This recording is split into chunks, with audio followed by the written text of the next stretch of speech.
So good morning, everyone. And the board meeting is called to order earlier this morning as we convene in executive session. So the public portion of today's meeting is scheduled until 12:30.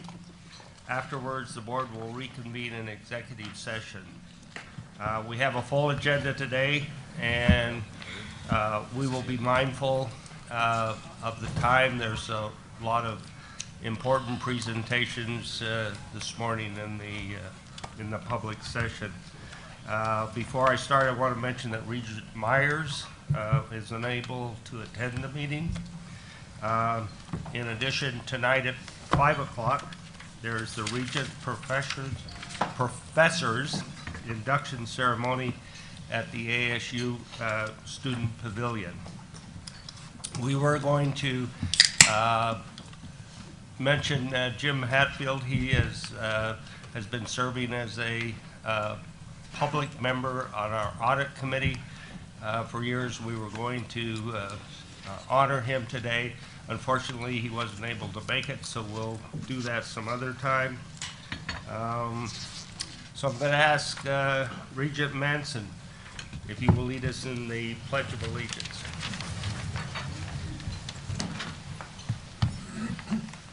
I pledge allegiance to the flag of the United States of America and to the republic for which it stands, one nation, under God, indivisible, with liberty and justice for all.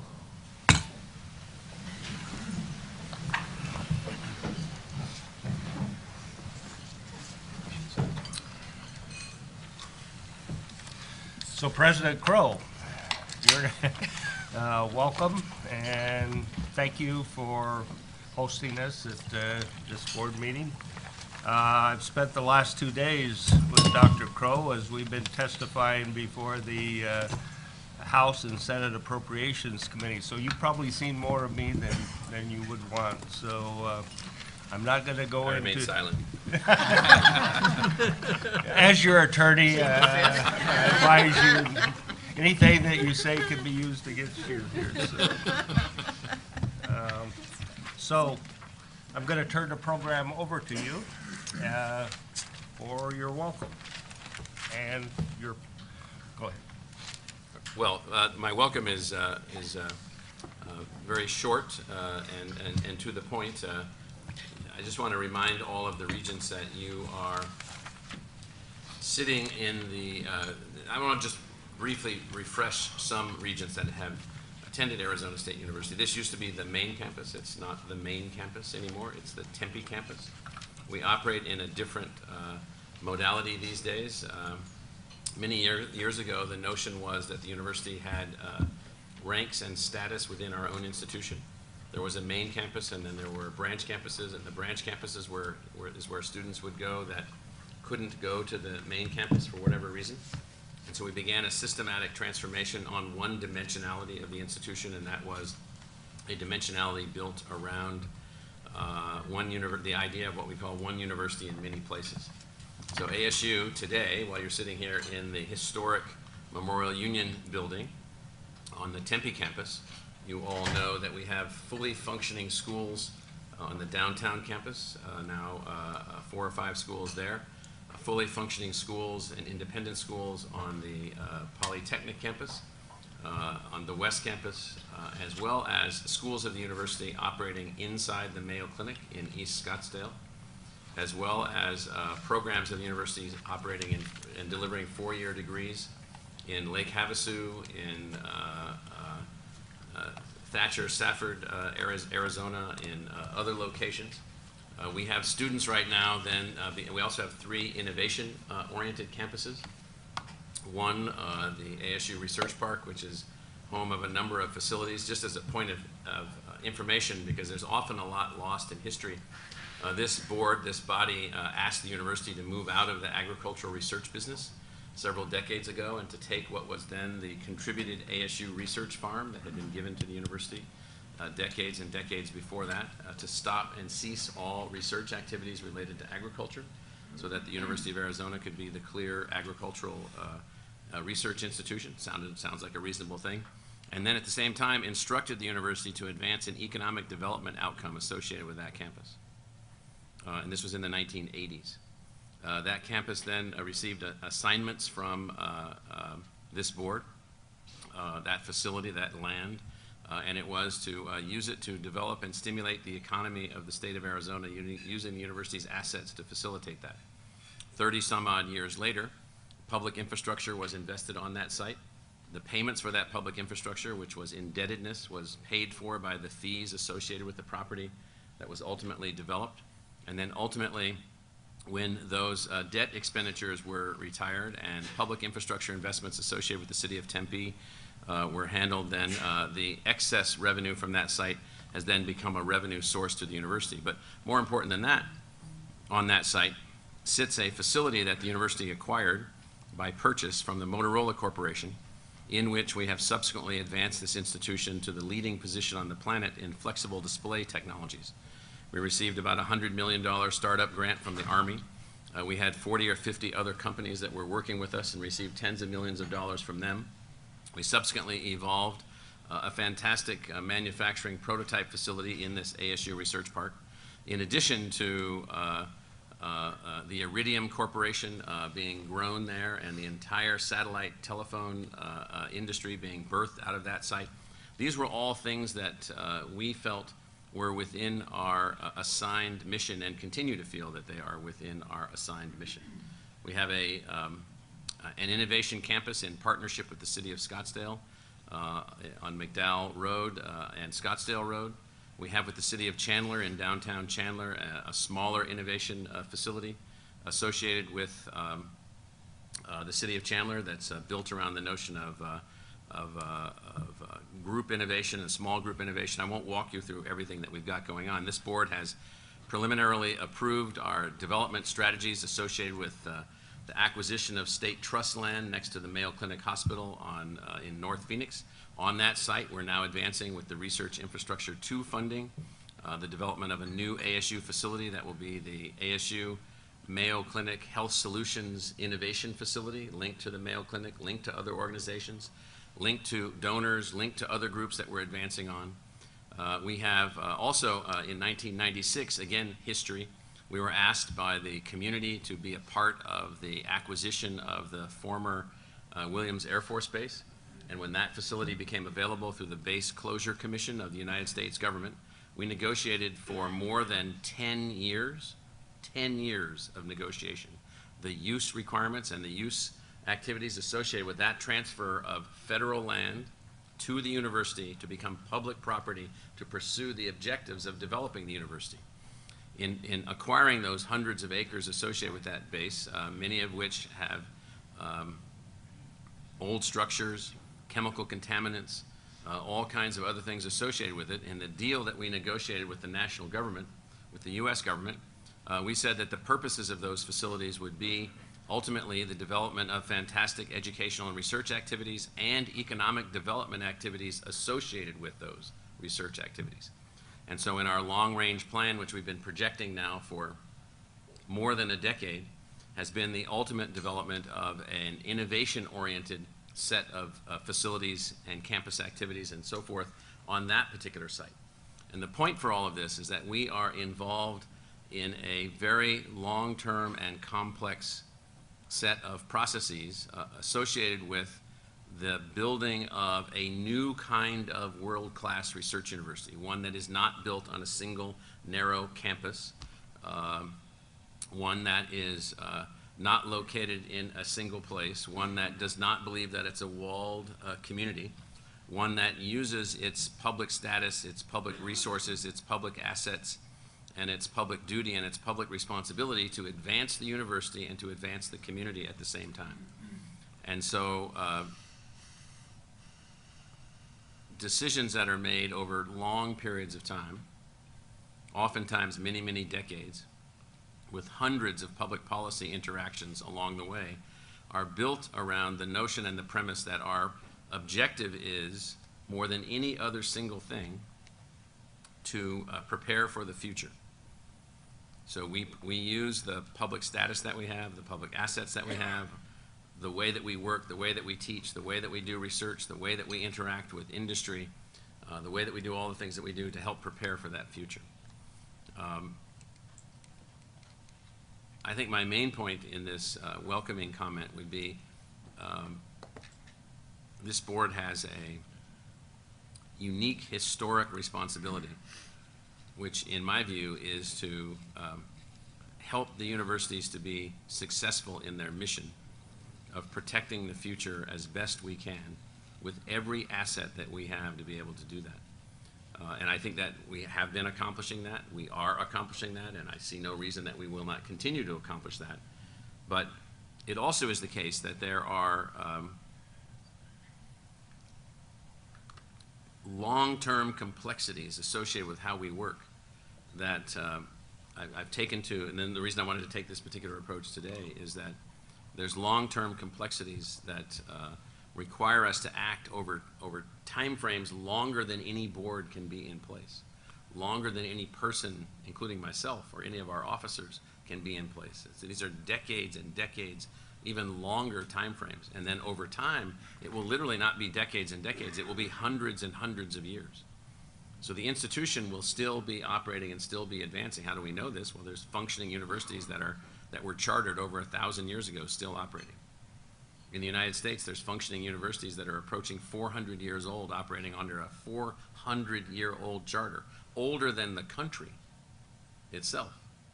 And so that's the nature of the creature, that's the nature of the institution called a university. And so here you sit on what once was our main campus, is now our Tempe campus, in a completely differentiated world, rapidly changing, where we're trying to take this mission that we have and advance it with all of the assets that we have and all of the ideas that we can bring to bear and all of the creativity that we can bring to bear. And so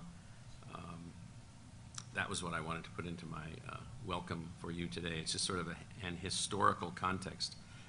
This land that you're sitting on right here was given to the institution. Almost all of the property that we have was given to the institution.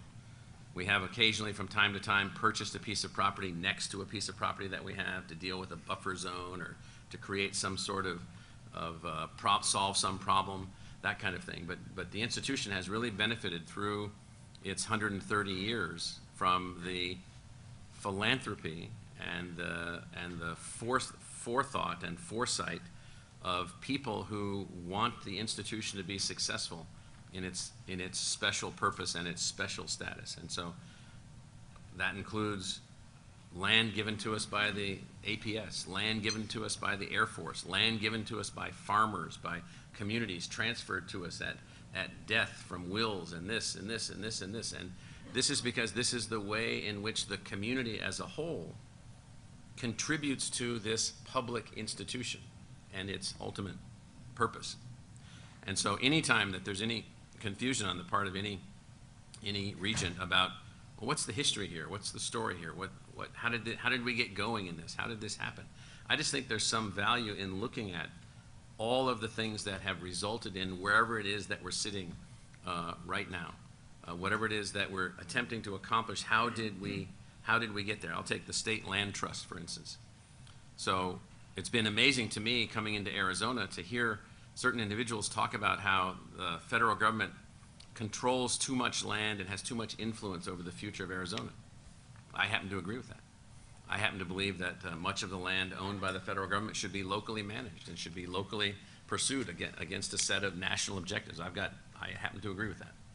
But along the way, the national government, when this state was founded, did give this state 10 million acres plus and told the state to sell that land and make that income from that land available to build institutions of education by name. K-12 institutions, School for the Blind, School for the Deaf, University of Arizona, the 2 teachers' colleges.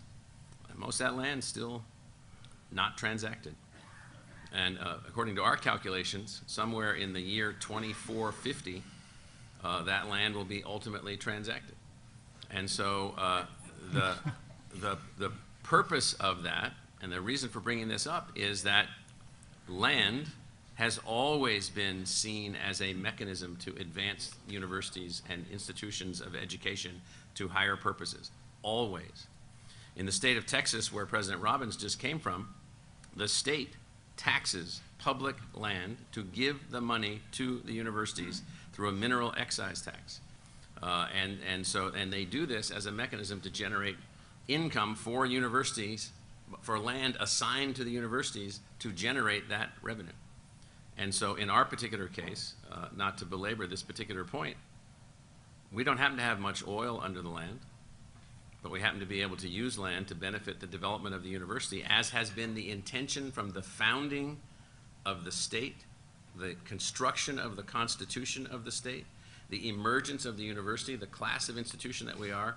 And so there's a long history behind all of these things. And so we are attempting to do everything that we can to take full advantage of our assignment, which is to take public assets and to take the ideas of the university and to build an institution and make it work for the next several hundred years. And I will say this, I say this to people often that come out of the private sector.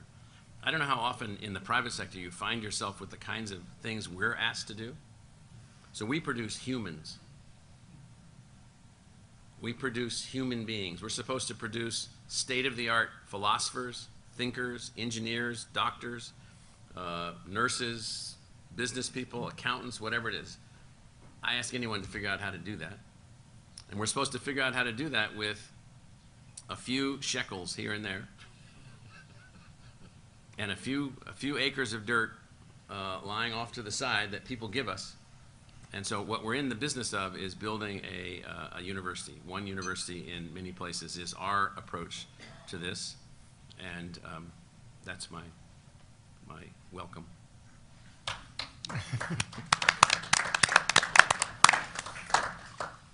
Thank you, Dr. Crow. Anybody have any comments they'd like to share to that? Mr. Chairman, I really appreciated that tour de force, and especially the point about history becoming lost, and it doesn't take 1,000 years. Sometimes it only takes about 20 minutes. And often, it quite often only takes 4 or 5 years. And suddenly conversations spring up that are not illuminated by history from only a very short time ago. Thank you. Anyone else? So next we're going to proceed to President Klein and the President's report. Okay, thank you, Mr. Chairman. I'm going to go to the podium. My report.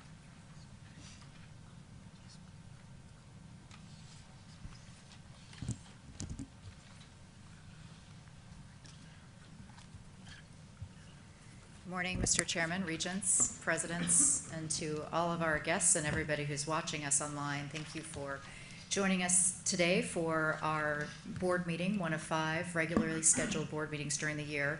This morning I'm going to talk a little bit about many of the things that are going on in particularly at the legislature as we continue to make reforms that we had talked about at past meetings. I'll preview a little bit about what the board's going to be doing and then at the meeting this week.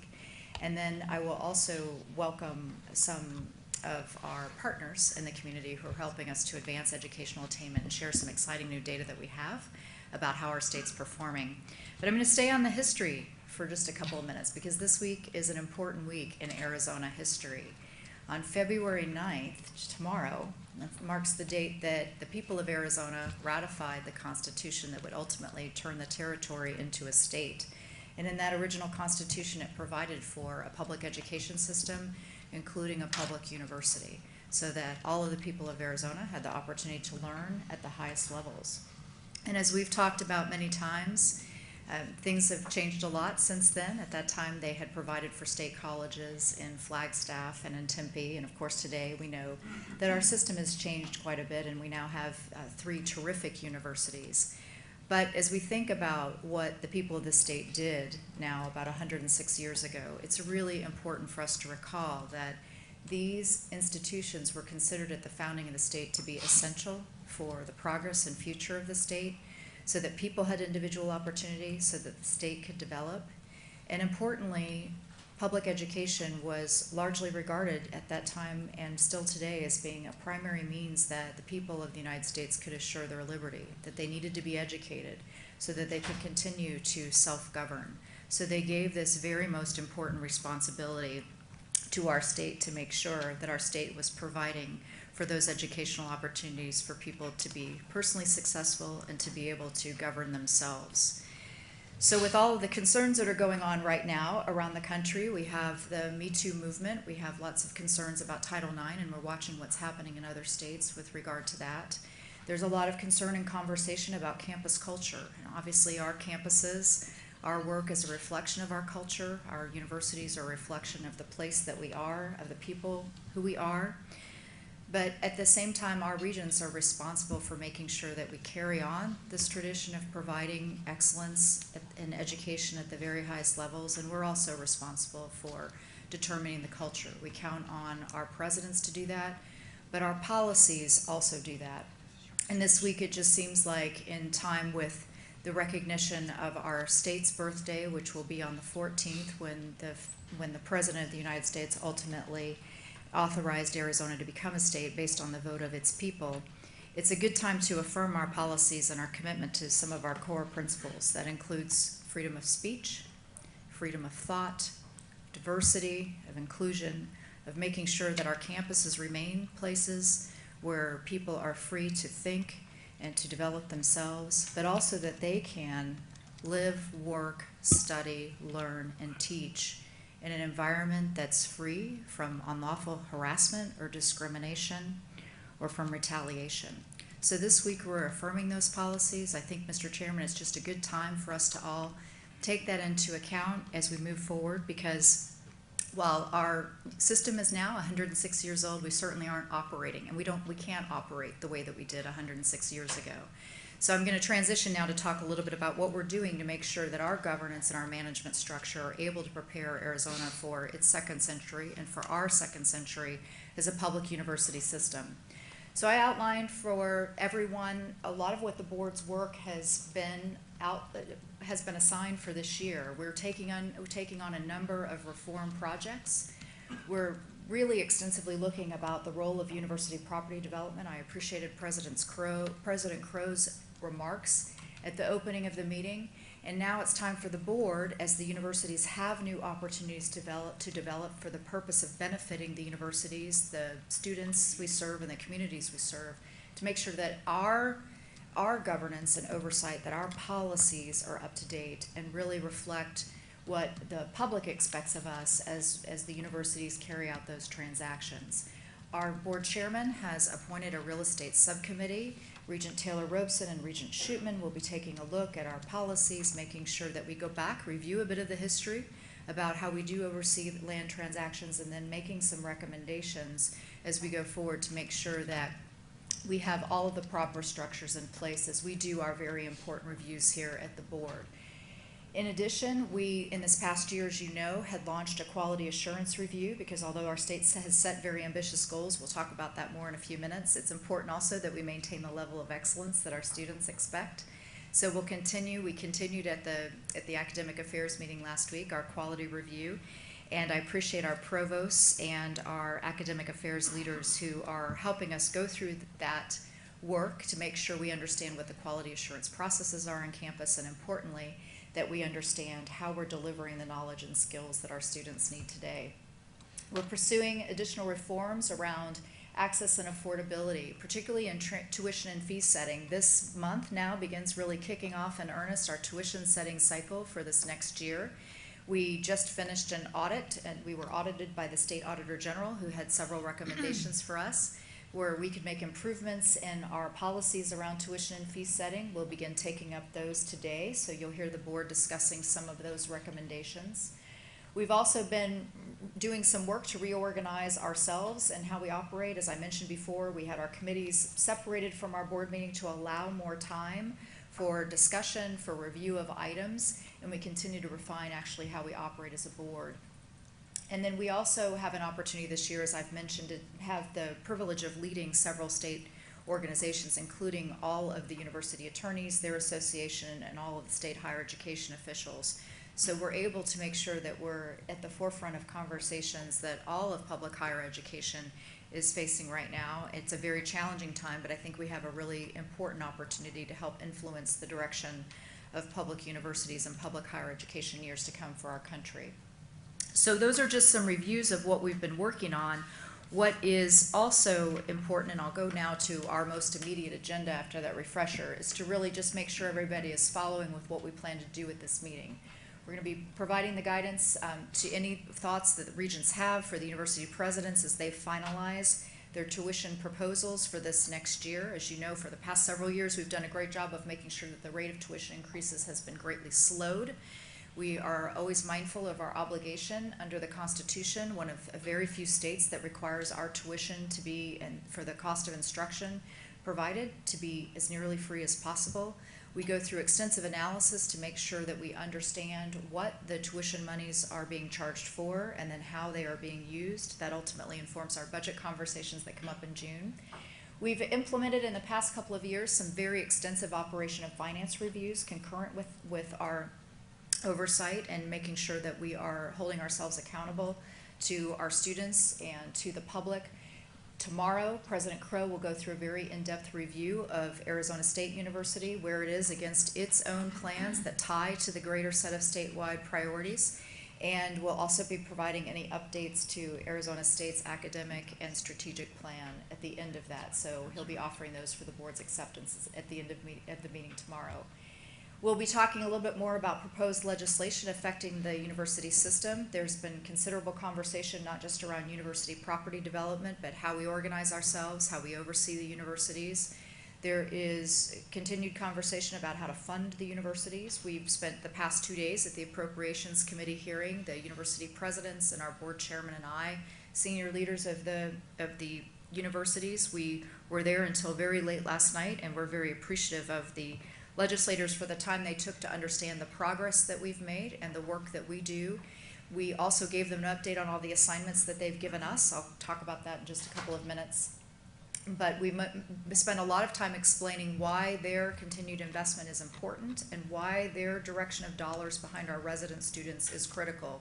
We are aiming to have the state return to a greater share of responsibility for educating Arizona resident students. That is enormously helpful to our overall financial picture, but it's essential if we're going to maintain the expectations of the public that we provide a university system and make it available to everybody who chooses to live in this state.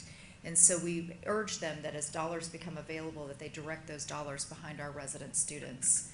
We're going to be also taking up some policy changes where we can make some clarifications. We've had some legislation where there has been misunderstanding about what is and isn't allowed regarding weapons on our campuses, so we'll want to make sure that everybody is tuned in for that to make sure our policies are very clear about what is allowable, what's not allowable.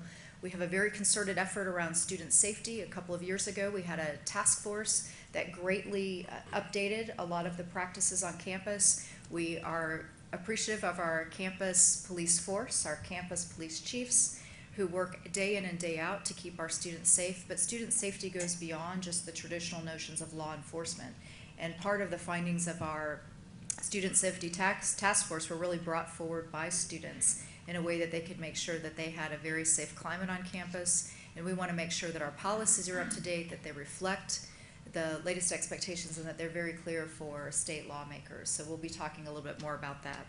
And then finally, the board has been taking on some changes. They have been contemplating making some changes so there's more clarity and expectations around multi-year contracts, particularly for coaches and athletic directors and others the very few who are eligible for any multi-year contracts. The board is going to take up a discussion around setting expectations. So as university presidents and university leaders go to execute those contracts, we can make sure it's very clear what elements need to be included in the contracts, and we're looking forward to the board's discussion on that. So again, as we work to maintain the public's trust and confidence, they understand how our contracting works and how we take very good care to protect all of the public assets we use. So quickly, update from the Capitol, day 32. The legislature is planning to have a 100-day session, so that would make us about a third of the way through. We are very pleased to welcome Brittany Kaufman. She is our new government affairs leader here at the Arizona Board of Regents, and she comes to us most directly from the state chamber. Brittany, are you here? Okay. well, I'm sorry, she stepped out. When she comes back in, we'll wave. But she has just joined us from the Arizona Chamber. She knows a lot of our lawmakers, but she's very excited to come on board. And our government relations team works together. Though I say team on purpose, our government affairs leader at the Regents works closely in coordination with the government affairs leaders from the universities. So we're excited to have her on board. During the past couple of weeks, our regents who are up for confirmation, Regent Penley, who is being considered for reappointment by Governor Ducey to the board, had his Senate confirmation hearing. Regent Taylor Robeson, newly appointed by Governor Ducey, had her confirmation appointment in the Senate. And just as a reminder, the Senate Education Committee has the hearing for the confirmations. Each of them did very well. We had terrific comments about their conversations with the lawmakers. I think it really helps for lawmakers to get to know the regents individually, to understand what their perspectives will be when they come to the board. And now those appointments will go for full authorization before the Senate. So we're excited to be making progress there. We don't yet have any notion of what new appointments might be coming, but we will keep you posted on that. I already mentioned our House Appropriations and Senate Appropriations Committee time that we did this week. It was, I think, very helpful. And we had a chance to update lawmakers on all of the assignments they've given us. You will recall over the past year, the legislature's given us a lot of extra responsibilities. One of them was to produce a cost study. In December, the board took up a review of the cost study that we just published. In last year's budget, the legislature assigned to us a responsibility to produce a cost study that verified the cost of instruction. So I'd like to say thank you to our university chief financial officers and to John Arnold in our office and all of the others who helped contribute to that report. We used data that could be audited, that could be verified. We used third-party data, and then we had a separate third-party entity validate our methodology and validate our numbers so that we can say with accuracy and with confirmation to the legislature that our costs are our costs. So those costs turn out to be, as we had largely correctly estimated in the past, about $15,000 roughly to educate an Arizona resident undergraduate student, about $16,000 when you include capital. So we produced that cost study, and we've been sharing it with legislators so that they can budget with confidence. If we're asking them to share in the cost of educating a student, we want to be sure they have confidence in what those costs are and all that we're doing to keep costs down. Secondly, we have, because managing the costs and the providing affordability for students is directly tied to the availability of financial aid. We've completely overhauled our financial aid report this year. You all know we grapple with this, that our state does not have a robust state aid system at all for our students, and that's even being generous. It's 0.5% of all of the financial aid in our system comes from the state. Community colleges have no financial aid from the state. So it's not to say we don't get money from the state, but there's no state-based financial aid system for students. So we've marked that as a long-term objective for future development in Arizona. But importantly, we've, in the meantime, updated our report so that it is digestible, it's understandable. People can now understand how financial aid works, where it comes from, and what the numbers are. A few highlights from that report, as we shared when the board reviewed it, that we are a low debt state. We're one of the lowest debt states. We have very low default rates among our students who do take out debt. And as a reminder, only 40% of our students have debt, and the debt that they do take is below the national average. Now, we want to make sure that we have adequate aid and all of the financial resources available, and that our prices are low so that we can really minimize the debt that any student needs to take on. But those are some compelling findings that we've been sharing with the legislature. And last night, several of our legislators asked to have copies of the report, so we want to make sure that they are aware of how all of this works, because maintaining adequate financial aid will be essential if we're going to hit our state's attainment goals. In addition, we've had visits from the Auditor General. The Auditor General reviews the universities every decade. We are undergoing 4 audits right now. We just finished the fee audit that I referenced earlier. We'll be making some policy changes related to that. But we also are in the midst of wrapping up our student success audit. This is where the Auditor General is taking a look at how well we really track and measure efforts to make sure that we're moving students through to success and completion. In 2013, the board adopted a statewide priority of student success, and then all of the universities have been tying all of their initiatives to that. And by student success, we mean the ability of students not just to get into university, but to get through university to completion with a degree, or with the credentials and the skills and the knowledge that they need. So you'll recall we added the goal of student success, and we added a lot of performance measures and benchmarks. So we've been reviewing that with the Auditor General, along with the on-campus programs that we offer. And student success isn't just tied to financial aid, but it's tied to a lot of other support for students. And it starts with a commitment from everyone, from faculty and everyone on campus, including us here at the Regents, to make sure that we're doing all that we can to help students achieve their educational goals. And then finally, we'll have an IT security audit that's coming out in June. That is still underway in terms of field work, so we'll share the results of that at a later meeting. We had other budgeting requirements put into place. The legislature has also, as it's been cleaning up its balance sheet, has made some changes that have been favorable to us. We shared with the legislature that we are seeing improvements in our cash position for all 3 of our universities. We're reaching the standards that would be expected by bond houses. That helps keep the cost of our debt issuances down. Our bond ratings are improving. And so we were very excited to share a lot of the progress that's been made over the past several years, and also have them understand what all of this concentrated effort on performance management has meant. And we are definitely seeing the results of all of that work from the past several years. So as I mentioned, our tuition setting process is kicking off. We released the financial aid report that I've already talked about. On Friday, March 16th, will be the public announcement of the tuition proposals. Those are the recommendations coming from our university presidents that will be made to the board. Tuesday, March 27th, we'll have our in-depth tuition hearing. That's when we go through all of the detail on tuition and fees to understand what the dollars will be used for, what other efficiencies that we can find in lieu of tuition, but ultimately, at that point, the board has an opportunity to get detailed information about the requests from the universities, and importantly, to get the input from some of our students through the student regents. On Thursday, March 29th, we have I had those reversed. The 27th is the tuition hearing, which is when we have our statewide hearing where anybody in the state is able to come forward and address the board with any of their thoughts on tuition. The 29th is when we have the workshop that I just mentioned.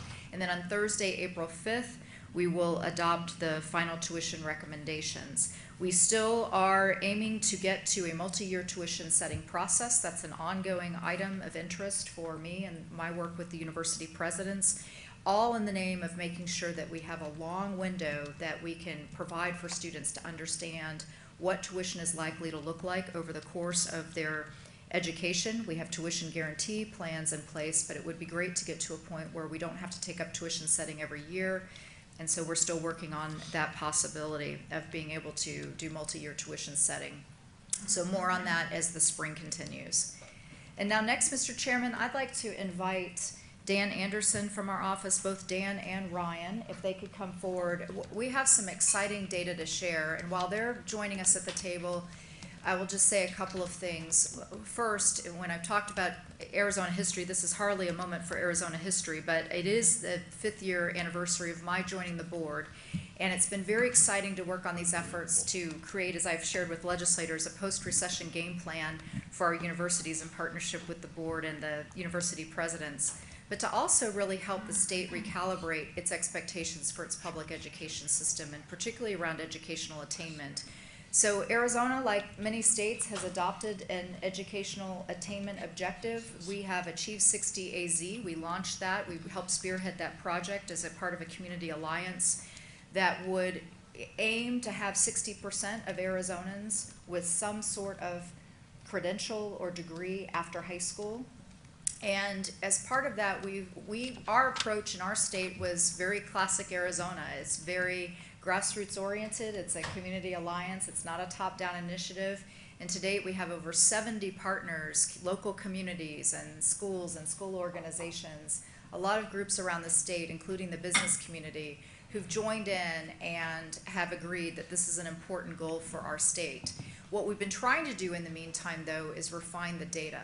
So our data has been a challenge, largely estimates of what we think the number of certificates are that people hold. And you'll recall that in the attainment goal, we're measuring the number of AA degrees, the number of bachelor's degrees, and then we also want to count the number of certificates so we can hit the 60% mark by the year 2030. So I'm very excited to have the team here share some of their breakthroughs on the data. I think this is going to be of interest to all of the groups around the country who are working on attainment. But before we do that, I'd like to do two things. One, I'd like to introduce Rachel Yanoff. She is our new executive director of Achieve 60 Arizona. So when we first started this notion of Achieve 60, it was this goal, it was an aspiration. Today it has become a movement. The 60% goal has now become a measure of success, and we have progress indicators across the state, including our strategic plan as a cornerstone, that now are measuring students' progress throughout the pipeline. And Rachel has joined us now as the new leader of Achieve 60. She's going to be leading this effort with this entire coalition to help us put into place everything we need, whether it's an infrastructure need of the state or anything else in terms of policy design or anything to support students and adults in achieving their educational outcomes. Rachel is going to be helping to spearhead that movement. Best of all, Rachel comes to us as a person who's long been involved in education. She is a Teach for America scholar, and she has been a leader of a school that was dedicated to providing educational opportunities. She led a school in South Phoenix, and she knows what it takes to help move students from all backgrounds to success. So Rachel, we welcome you. Maybe we'll have you make a few remarks, and then we'll turn it over to Dan and Ryan. Well, hello, and thank you so much. Hello to all the regents. Thank you, President Klein. It's just an honor to be here and to be in this work in this time, especially. The momentum and the excitement about what is possible is palpable. It is really just so refreshing to walk into rooms and not have people doubt that we can do this, but just ask how and how fast. So I'm really, really eager to be on that team.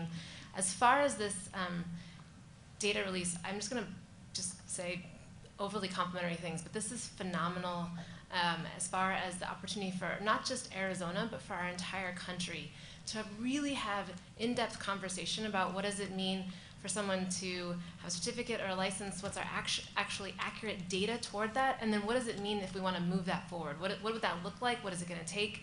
And especially from the economic outcome perspective, it's not just about how many certificates you have by your name, but is your life different because of that? So from all aspects for Achieve 60, for us to truly achieve this goal, we A, have to absolutely positively know where we're starting. This is answering that question.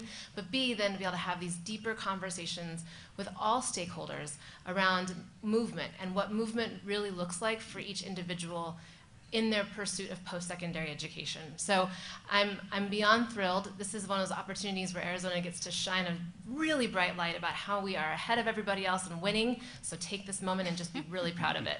And I'm gonna let Dan and Ryan tell you actually how it works, because I just look at it and start crying. It's so exciting. Thank you. I hope she's crying because she's happy. We'll see. Ryan is going to actually drive the website and show you the information on our map. I'll talk a little bit about basically the theory and why we're doing this. And I'd like to back up a little bit and kind of take the historical perspective that's already been looked at and say educational attainment is not a new concept for us or for you as a board, for us as board staff. Our North Star was, when we first began strategic planning, educational attainment. We were trying to raise educational attainment for the population. When we looked at it from the perspective of those with a bachelor's degree or higher, because those are the degrees that the universities awarded. And we were looking out at that time to 2020, now we're up to 2025, looking at raising educational attainment up to the national average. So this isn't anything new for us. We obviously have been looking at metrics for a long time. We look at graduation rates and retention rates and all those, and we look at them every year. With that information, that becomes kind of the skeleton or the framework that moves us forward to the points that President Crow was talking about. Back a few years ago, President Klein, others began to look at this broader issue of not just looking at educational attainment from the perspective of bachelor's degrees and graduate degrees, but really from all post-secondary opportunities. So that would include associate's degrees, that would include certifications, professional licenses, and other awards that improve a person's economic status. This isn't just about getting a piece of paper. A piece of paper is kind of our shorthand way of trying to understand, are we improving the economic well-being of individuals. And that really kind of gets to Rachel's point. So when the group came together, they began to look at it, and they clearly wanted to include associate's degrees, and they wanted to include certifications.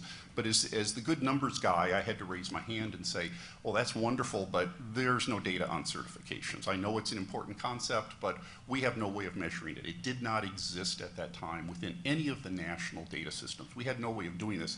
And understand, certifications is not from the perspective of the institutions. This is not trying to measure how many certificates did a community college or any higher education institution award, because many certifications come from the private sector. You can be Cisco certified, and that's a very valuable certification. You could have a commercial driver's license with a hazmat certification, so you could transport fireworks, for example. That's a certification that's going to raise the potential of that person having higher incomes, but those are not awarded through educational systems. So certificates, kind of were an additional challenge. Many states recognize that. There are about 25 states now that have educational attainment initiatives. Almost all of them include certifications as well, but it was kind of that missing piece. Back about 2, maybe 3 years ago now, the Lumina Foundation in Indianapolis recognized that as an issue. They contracted with the University of Chicago, the NORC, the National Opinion Research Center, and asked them to conduct a survey. Since the data didn't exist, it had to be original data collection. NORC has survey panels, groups of individuals they survey for information. NORC did that survey work. They collected the information on a national level. Then the Lumina Foundation contracted with Georgetown University, the Center for Workforce and Competitiveness, asked them to break that out to the states. From that came a document called Stronger Nation, if you're familiar with that particular document, that provided state estimates. But when you started to take a look at the data, wasn't quite up to the standards that we needed. Showed that Arizona had about 12% of its population with certificates and no additional awards or degrees. That number just didn't seem reasonable to me. I've been doing some poking around and looking and reading and things, and I found that in the current population survey, some of you who are the data geeks know that the current population survey is the survey that the Census Bureau runs for the Bureau of Labor Statistics. Tomorrow, first Friday of the month, BLS will announce the unemployment rate, will announce how many jobs were created. Where does that unemployment rate data come from? It comes from the current population survey. Lots of other questions are asked in the current population survey. BLS is now asking the question, how many individuals have certificates or licenses? This data has never been compiled before. You could search the web all you want. You will not find any tables that are currently being produced by any federal statistical agency that says in every one of the 50 states, here is the number of people aged 25 to 64 with certifications, but no additional awards, no additional associate's degrees, no additional bachelor's degrees. The work that Ryan and I have been doing over the last few months has taken each of those 12-month surveys, gone through the data, tabulated it, and we have results to share. And so that's really what you're going to see today. This to me is not just important to Arizona. I'm excited by this. I'm sorry. This is the kind of stuff that moves our understanding. And this is how knowledge is built. It's one little step at a time that you build on over time. We had the associate's degrees, we had the bachelor's and the graduate degree piece, as Rachel said. We didn't have that one piece on certifications. And so now we have that information, not just for Arizona, but for all 50 states in the nation. And we'll be able to do this now on a regular basis, year after year, and move this forward and not just improve our knowledge of what's going on and our ability to know, are we on track and are we moving the way we want to, but all states who have those educational attainment goals, and even those who don't, will be able to see where they are and maybe what they want to do. So with those kind of opening comments, Ryan, would you take them kind of through the web page? Yep, so we have a heat map for the range of values, being dark blue being on the higher end, brown being on the lower end. You can sort it by degrees, certificates, and licenses, and just certificates. And one thing I want to point out is that certificates have the same relationship to licenses as associates to bachelors, meaning that if someone has a license, they may or may not have additional certifications. We also, if you notice, do not tally everything. It's because the degrees are from the American Community Survey from 2016. The certificates and licenses are from the CPS from 2017. So you can't sum those together, although seeing them both side by side do still give us a pretty good idea. And let's see. also, as you can see, the blue dots on the map will show us all the states that have an attainment goal.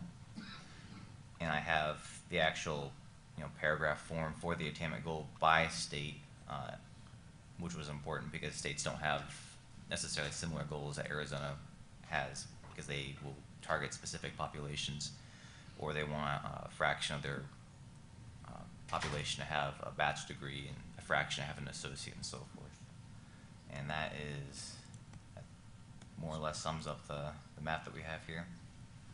So we put together a plan, an expectation to try to get to 60% by 2030, and we had an expectation of, or we wanted to know. We know where we are now in terms of associate's degrees and bachelor's degrees. Now we finally have filled that last piece of certificates. Now we're able to pass this information off to Rachel and others in the group to begin to think about what are the next steps? What do we have to do next year and the year after and the year after that, so that we can get ourselves from where we are now, where we can speak with great accuracy and authority, to where we hope to be in 2030. How many more bachelor's degrees? We know that in aggregate, we need to educate, we need to make awards to almost 1 million individuals between now and 2030 to achieve that. Now, how many of those are going to be bachelor's degrees? What's the associates? What certifications? That's a great discussion that this information will help us obtain. And then as well, we're going to start to, we have additional questions we don't have the answers to yet. We'd like to know, how much is a certification valued in the marketplace? Is it a lot more than simply a high school diploma? How much more? What are licenses worth? There's a lot more information that we hope to be able to share with you in the months and years ahead. But this is, I think, important information that really helps us to solidify and complete our picture of trying to achieve 60% educational attainment by 2030. With that, we'd be happy to answer any questions the board might have. Questions? Dan, I appreciate the use of census data. It's a trusted source. I think that's really proper to do, and I appreciate the fact that we now, it looks like 5% have attained licenses according to your example here. Are these accurate numbers for us today? Yes, most definitely, Regent Schuman. These are accurate numbers. The total for licenses and certificates together is 6.1%. And I say with a little bit of pride in my voice, my estimate for 17 for that particular figure that I made back in 2014 was 5.9%. So we're pretty close. Not quite within my margin of error, but close enough for private sector work. So all licenses, for instance, have different values, as you pointed out. How do you intend to adjust those numbers based on the values you learn? For instance, a pilot's license can be considered recreational. A commercial pilot's license can be used to generate income. Are we looking at the differentiations? Are we getting down to that level of granularity, or is it? I have to say, in all honesty, we literally have finished compiling this information in the last few weeks.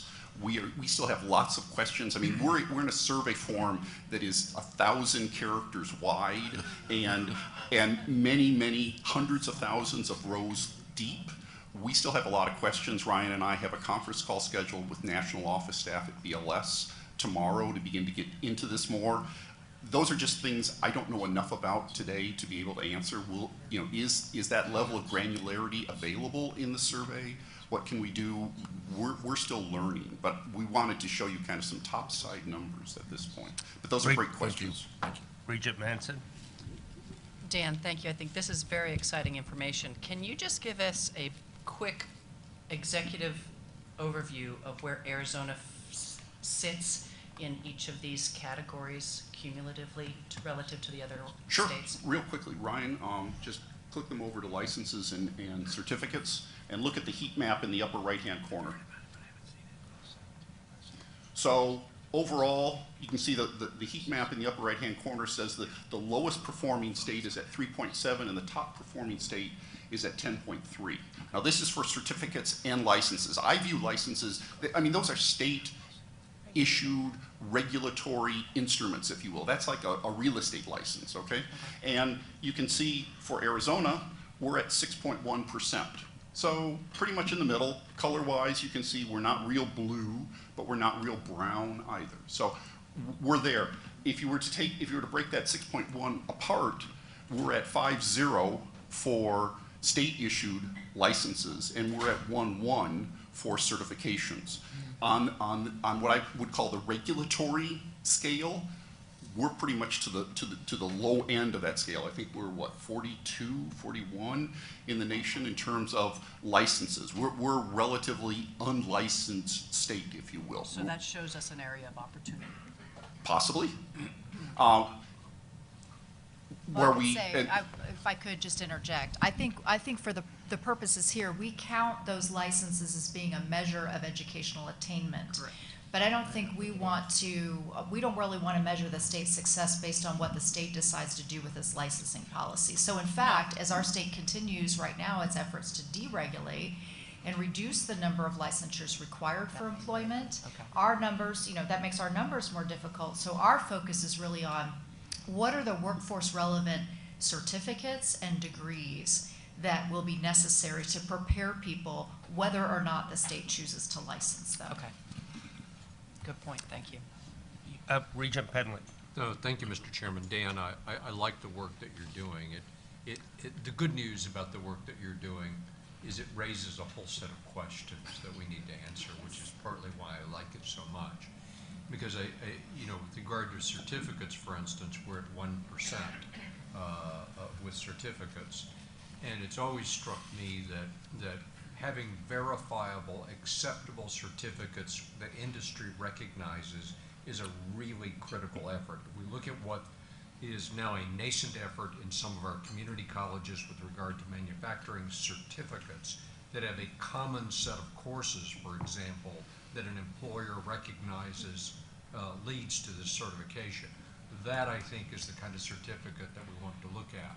And so to me, the question that I end up asking myself is, okay, a state that has a high percentage of certificates, what are the nature of those certificates, and what are they doing to get there, and what do we need to learn from that? So to me, that's the beauty of the data. It doesn't answer all those questions yet, but it allows us to really look at a state like that and then begin to investigate what are they doing, what's the difference, and is this some sort of model that we should adopt in Arizona? So I'm impressed with the questions it leads us to.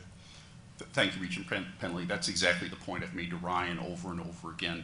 Good data should only create more good questions. It's not an end, it's simply part of the journey.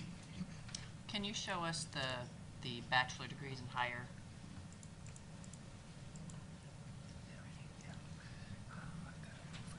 Okay. So you can see in that regard, we're much more to the left, to the low end compared to some of the other states that have more highly educated populations. And that, again, gets to our point of trying to raise educational attainment and that really being our North Star that we're working toward. Dr. Crow. I'll just add one data point relative to this particular attainment level, which is bachelor's degrees. So we have an inordinately aged bachelor's degree community. And so we have large numbers of people that have moved here after completing their careers that have bachelor's degrees. We are very, very disadvantaged in bachelor's degree attainment for individuals under the age of 30. And that is an accelerating issue relative to the nature of the economy. Yes. And So Mr. what do Dan, you do you have the attribute that ability? to? So I would attribute that to several things. And so one is we are not in the top 35 states for attracting bachelor's degrees from other states for people under 30, number one. Number two, we have the 46th or so lowest college going rate in the country. Those would be two factors. And we have a very large percentage of our population of Hispanic descent that have low college attainment levels right now. In this county, the third or fourth most populated county in the United States, college attainment among Hispanics is 9%. That is 1/3 of the level for the economy to be effective as a competitive entity going forward. So these are stark realities that are not yet in the lexicon of those that are thinking about higher education policy, higher education attainment, higher education outcomes.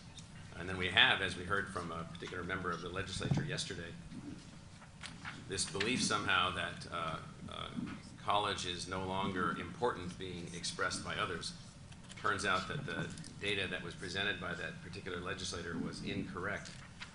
It is in fact not the case that a majority of people in the United States that do not believe that college is important for their children. A vast majority believe that it is.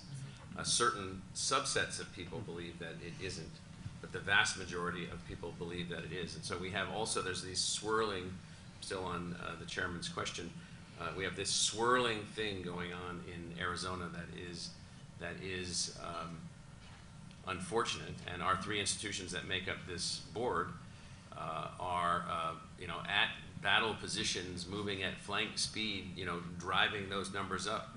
And as you'll see in my presentation tomorrow, because I have a chart that goes to this effect, I've integrated the output of Grand Canyon, the output of all of us, the output of everybody else. We still end up, no matter what we do in the present configuration, woefully behind. So, one or two more quick questions. I know this is important. Regent Penley and then President Chang. Thank you, Mr. Chairman. I think as well, Dan, this draws our attention to some competitive western states with Arizona, and that is particularly Colorado, Utah, and California, where you see higher bachelor's attainment levels. That, of course, doesn't address the issue that President Crow just raised. Who has those degrees? Is it more senior individuals or younger individuals? But the fact that businesses are heavily moving into Colorado and Utah is something we have to be concerned about, points directly to a need to raise the bachelor attainment level. Thank you, Mr. Chairman. President Chang. Dan, it would be really helpful for this board if you could break down by age group the data. Regent Schutman has done that. Well, and Mr. Chairman, we have all of that from Achieve 60. So when we That's first great. launched Achieve 60, we went and visited with groups all over the state to help them understand exactly this dynamic, that we are reaching the apex of retirement for boomers who tend to be more educated than the young people in this state, why there's an urgency on accelerating educational attainment. And so that's why I'm so excited to have Rachel now to have the community support for Achieve 60. We've attracted grant funding because people recognize this imperative for Arizona. And under Rachel's leadership, I'm confident we're going to be able to continue to get people to understand what needs to change so that people here can be successful and our state can be successful. So I'll give you just four numbers. He didn't even ask permission. He asked I did permission. actually. He asked permission for four. But Dr. Crow told me to do it. So Okay. Then and it's he's okay. our host. Age 65 in the state of Arizona, we actually have a college attainment rate of 27.6%. The U.S. average for 65 and over is 25%. So we're actually 2.6% higher. When you look at 25 to 34-year-olds in Arizona, the attainment rate is 26.5, but the national rate is 33.7. So we have fallen behind as we look, as the population ages. And just And a data that's- point, and Colorado is above 40% within that age profile. This is all available on the map dashboard that you're And we familiar could with. continue this discussion forever. Let me add one more piece. In the 70s and 80s, we were a high attractive state. We had tremendous in-migration, and many of those people came with good educations. They were educated elsewhere, they moved here. If you notice, migration rates have dropped to literally a third of what they were at that time. No longer can we depend on, as I call it, the kindness of strangers to educate our workforce. We really have to do it ourselves. That's great. Well, Mr. Chairman, I know you're eager to move along, but I want to say thanks to everybody for your engagement on this. Attainment's one of the top objectives for us as an organization, apart from what we're doing every day to help reach higher levels of attainment. I'm eager to have now this data set to share where we can have the more detailed conversations about what we need to do to accelerate progress here. And also, I'm really excited to see what opportunities there will be to create other national partnerships around this data. I'd like to say thanks to Ryan, who did all the number crunching, and to Dan for thinking of new ways. I think this is a great example of how we really can contribute value to the public's understanding of education itself, apart from just educating people, and I thank you for the time and effort. All of this was their idea and their design, and I thank you for the time today. And Rachel, we're going to look forward to working with you. Our goals, as Regent Shootman just pointed out, are tied to other measures of success that are being developed around the state. Our work is foundational to that, and so we're really eager to have you take the lead now and to help us be successful in this framework. Thank you. So thanks. And then one last thing, Mr. Chairman, as I close out my report, just in celebration of the state's birthday and our own birthday as a result, we have for you lapel pins for the Regents. So this has the Regents mark on a lapel pin. We haven't had that before. I want to say thanks to Kendra and to Sarah for the design. We wanted to be sure that you have something. We know we have all of our wonderful pins from our universities, but we thought it was important for you to have something for the Regents as well. So with that, Mr. Chairman, thank you for the time. Thank you. And any further questions for President Klein as to her report? Okay, and thank the three of you, especially thank you for your enthusiasm. You're going to have to tamp that down. I don't know how long that can last. This is me tapped down. Yeah. Okay. Thank you. Thank you. So our next order of business is a call to the audience. And if any of you have materials for the Regents, please give them to our board secretary, Kate Linder, she's raising her hand over here to my right, and she will distribute them to the Regents. Yeah, me too. So pursuant to board policy, time has been set aside for the call to the audience. This is an opportunity for individuals to address the entire board in a public setting to express their views or concerns regarding matters of board governance. And the board reserves the right to limit the number of presenters on any topic. Regents do not respond to comments made during the call to the audience. However, we do hear your remarks, and we ask the appropriate person to follow up and provide us with the information on any issues raised. When you are called to speak, please proceed to the lectern. To keep us on schedule, each speaker has no more than 3 minutes. As a courtesy to each speaker, Kate will hold up a sign signaling how much time the speaker has remaining. At the end of your 3 minutes, we ask that you conclude your remarks. So, Kate, we call the first person that is going to speak. The first speaker is Brittany Benedict, followed by Lauren LeCure.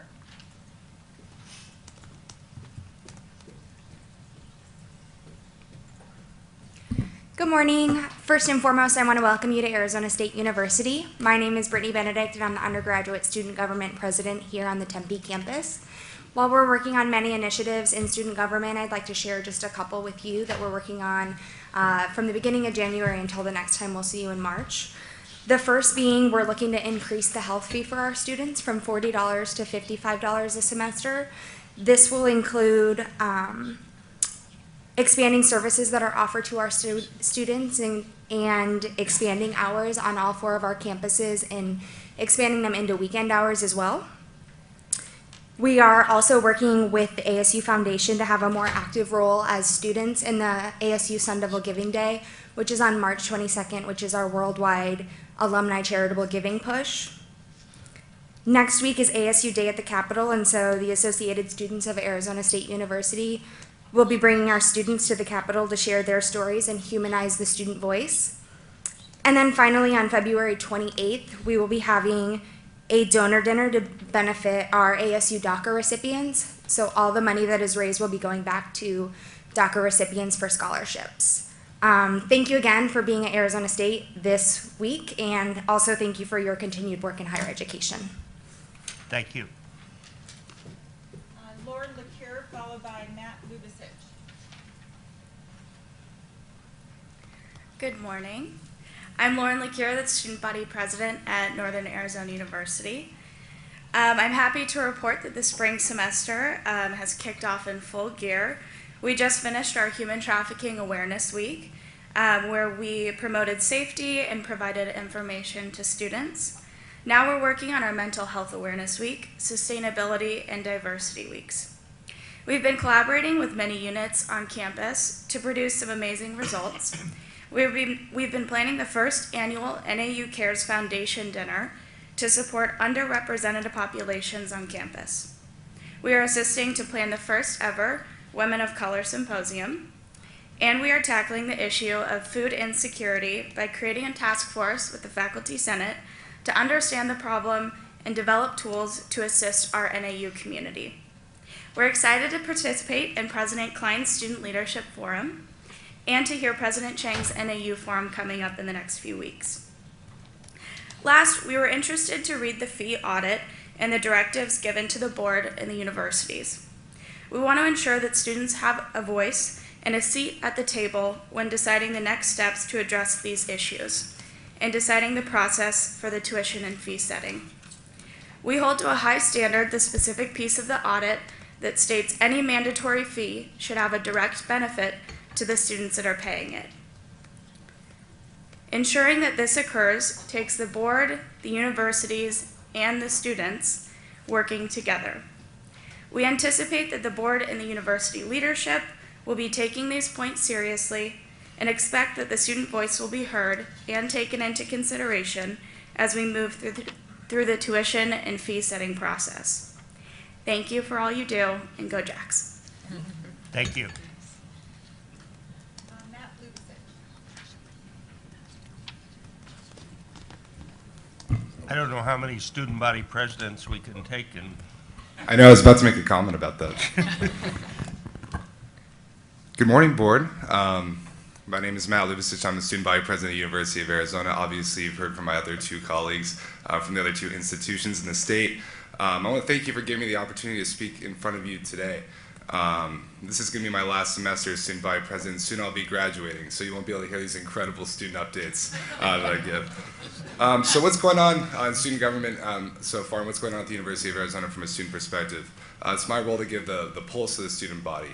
So first and foremost, our Advocates program is taking full effect this month. We have a group of 100+ students from diverse populations on campus, going straight to the Capitol to meet with legislators to tell their story and advocate for higher education.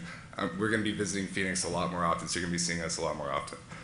In terms of DACA, obviously there's no federal legislation and the deadline is approaching, and so we're trying to make sure that every single student, every single DACA student on campus feels safe, whether it be access to private scholarships, mental health counselors, legal consultations, etc. On the academic side, we're working on cultural competency in the classroom. A lot of students from marginalized communities, as well as students in general on campus, want to see cultural competency and inclusiveness within the classroom, some sort of training mandatory in the entire campus. In terms of sexual assaults have increased since the Campus Climate Survey. So we're working for our third year of the I Will campaign, a student-led initiative to prevent sexual assault awareness on campus. It's extremely successful. It's actually going to be copied by the University of Michigan coming up next year, so I'm really excited about that. In terms of food insecurity, 27% of the University of Arizona students are dealing with food insecurity on campus. We're combating that any way possible, whether it be opening up a second distribution day in our campus pantry, giving students access to meal cards so they can check them out at the pantry and use them at our student unions on campus. Finally, the tuition and fees process is obviously going along. I'm here to make sure that the student voice is active in the tuition fee process and students get the best affordable education for the price that they pay. So thank you so much, and hey, bear down. Thank you, and thank all the student government leaders for their remarks. They're truly helpful. That's it? So we only had the student government leaders here, so thank you. Thank everyone for your remarks.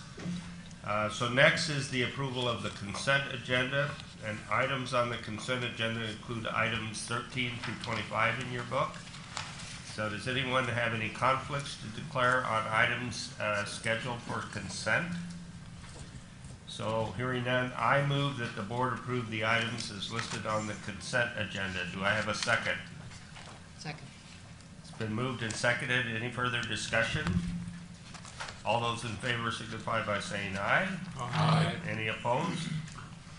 So now we're going to Regent Krishna, who will introduce the next item for the Academic and Student Affairs Committee. Thank you, Mr. Chairman. The Academic Affairs Committee met, as you know, a couple of weeks ago. It was a very good thing that you commend. I want to commend you and Eileen for helping us setting up the committee meetings before the board's meetings. Very helpful. Thank you. And we'd like the University of Arizona President, Provost Comrie, to please come forward. You want to bring the new provost with you?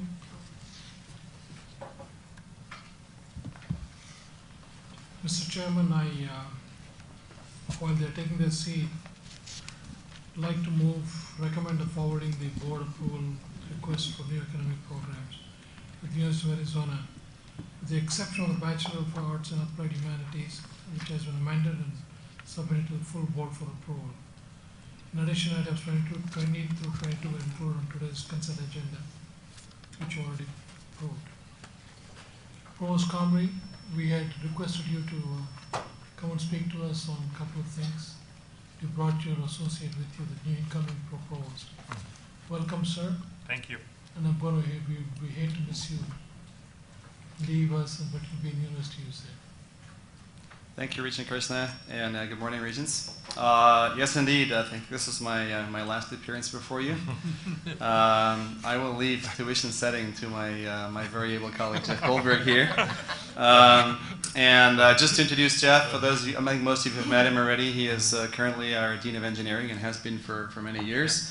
And I'm just delighted he's stepping into the acting provost role. We have a very smooth transition underway, and we're working super closely together.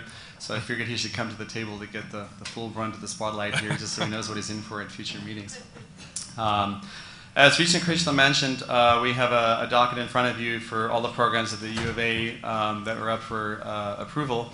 And at the committee meetings a couple of weeks ago, you advanced, or the committee advanced all of them but one for approval. And so I'm going to focus on that one, as Regent Krishna mentioned, which is the Bachelor of Arts in Applied Humanities.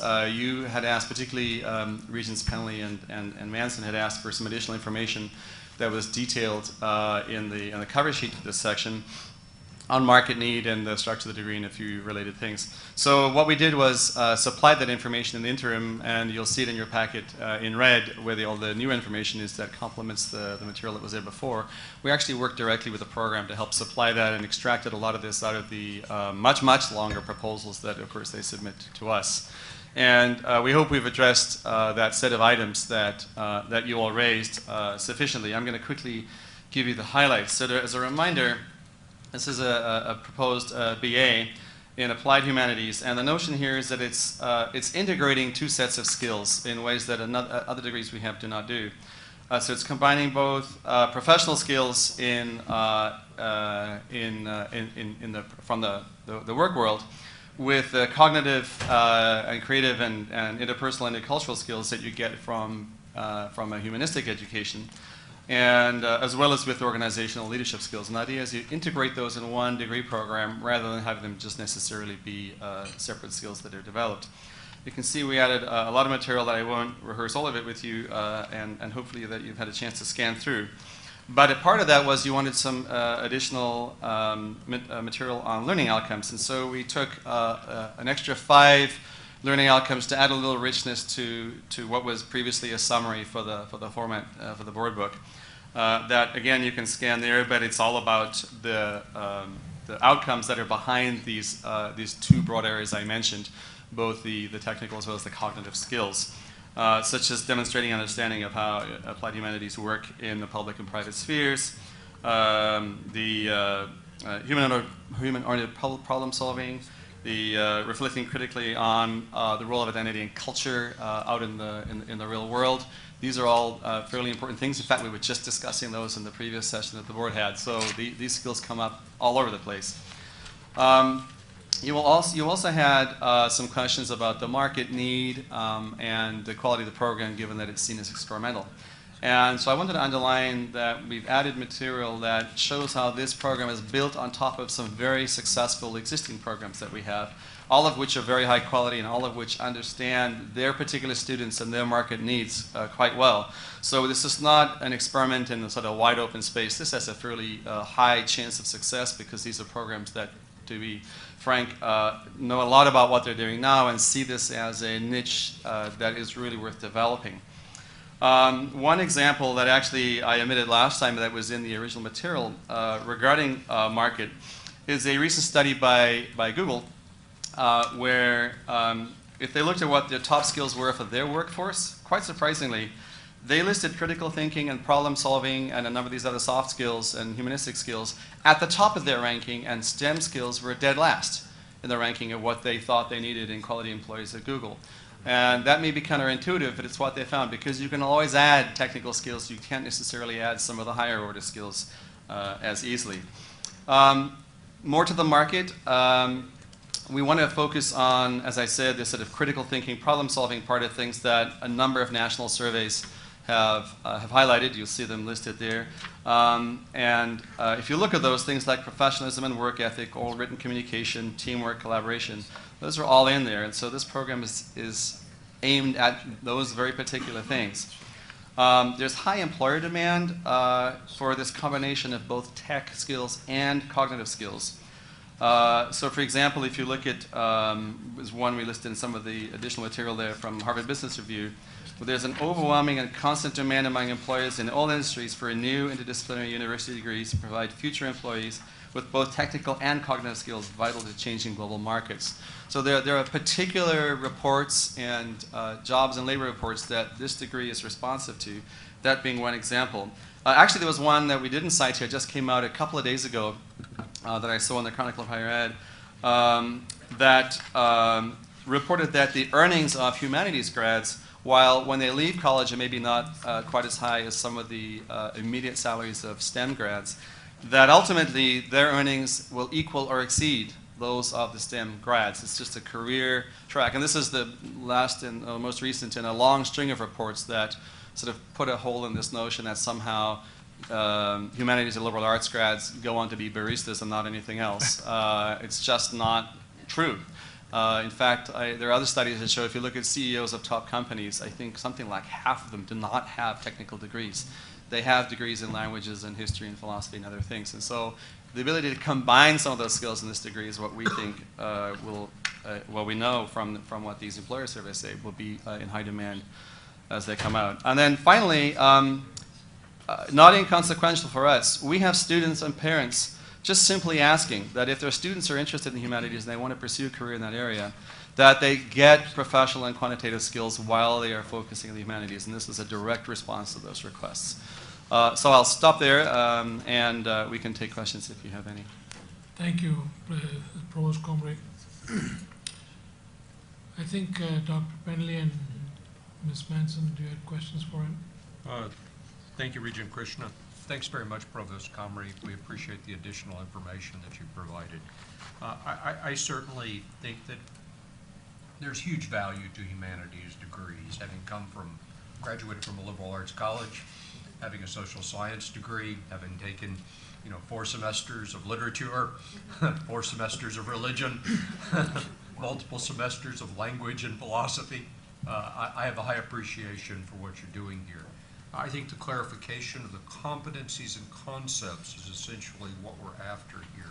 What we're also after as well, and you'll see me talk about this more as we move through, I think, this process, is really a desire for you to show us how you are measuring the outcomes that the students should have received in the course of their degree. So to me, what we're really doing for prospective students as well as the public is clarifying what a degree ought to provide you, and then through the measurement process and the feedback loop, showing whether indeed we're achieving what you intended, and then of course the ensuing modifications that would come to the degree as a consequence of that. So I appreciate the clarification. I would just urge the University of Arizona as well as our other 2 universities to put more emphasis upon getting both these concepts, competencies, and then the measurement of those out there. And I think that is critical. And you already know that I'm not particularly fond of saying that the capstone course does it all, that we need to really look at other kinds of measurement beyond that. So thank you for what you've done. I very much appreciate it. Thank you, Regent Krishna. Thank you. Regent Manson, do you have any questions? Thank you very much. I appreciate the additional information. I understand, again, liberal arts graduate, I get it. I think it's very valuable. And I do think that there is significant value to having these types of skills associated with that liberal arts degree. My bigger concern is that I fully believe that these are the kind of skills that every graduate at the U of A or ASU or NAU should have, whether or not they are a liberal arts humanities major. So I like this. I think it's a good idea. I want to make sure that we don't lose in the process the idea that this is something that should be expanded across all majors. These types of skills should be the things that we should have and should measure for everyone. And I'd like that. I don't know whether it belongs in the general education program. I don't know whether it belongs as an adjunct to every major. But I think it is something that is incredibly important. And STEM skills are easily measurable. These are less easily measurable. But they are, as Google pointed out, the crux of being successful in the real world. Thank you both. I think actually you would find that on your point, Regent Manson, that actually the vast majority of faculty and administrators on campus would agree with you. And I certainly don't want to leave the impression this is the only place we ever combine these. This is just a very particular degree opportunity that it combines them in these particular ways right now. As an aside, as part of the Gen Ed review that's and the quality review that's been going on here at ABOR, on all of our campuses, we are doing that. In the U of A, there's actually, as part of the strategic planning process, a big discussion emerging about what kind of the next generation of Gen Ed will look like and what it will contain, and I can't imagine it without the components you mentioned. And then finally, just in response to Regent Penley, thank you for your comments. And as you know, separate discussion, we take great pride in our assessment of programs, and in fact are nationally recognized for having great assessment. And I can assure you that, that this one will not escape that microscope either. So you can be assured that that part of the loop will absolutely be there. So thank you. Thank you. Any other questions from regents or presidents? Comments? Hearing none, thank you, Provost Convery, and welcome, Provost, incoming Provost. Thank you. Thank you. University of Arizona asked the board to review and approve the new program request and the disestablishment of two colleges effective in the 2018-2019 catalog year, as present in the executive summary. Is there a second? Second. Discussion. Hearing none, all those in favor, please say aye. Aye. Opposed? Motion carries, Mr. Chair. Thank you. Thank you for your report, and thank both of you. So you'll just have to watch Regent Penley. He has a lot of very tough questions. I'm good to go. What? I'm giving you a warning, so you'll have to be prepared. So we're going to take a 10-minute break, and then we'll come back and go into business and finance. Thank you. Way to go.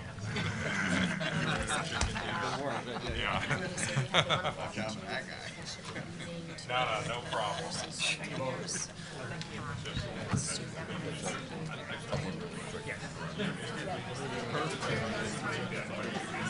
Great.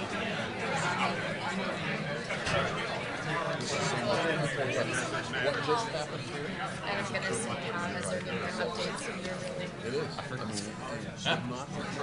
to.